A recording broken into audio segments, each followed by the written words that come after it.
Nigeria said Monday that it has offered protection to Guinea Bissau opposition presidential candidate Fernando Diaz at its embassy in the country's capital, Bissau.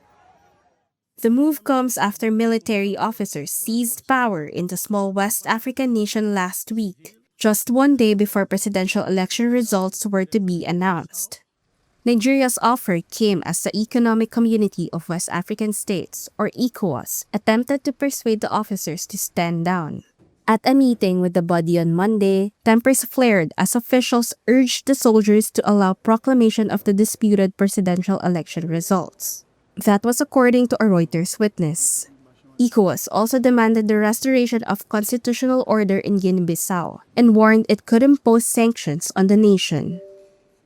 Diaz, a 47-year-old relative political newcomer, has said he was on track to win the November 23 presidential election before the military coup.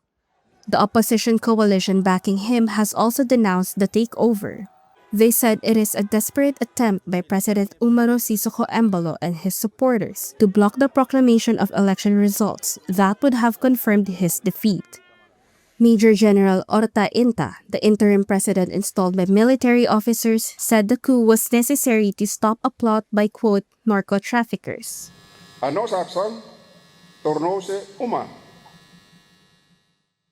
Our action became a clear response to a growing threat that could have endangered democracy and the political stability of the Guinean state. He said that the threat is capable of causing public disorder and even the disintegration of the institutions of a democratic rule of law state.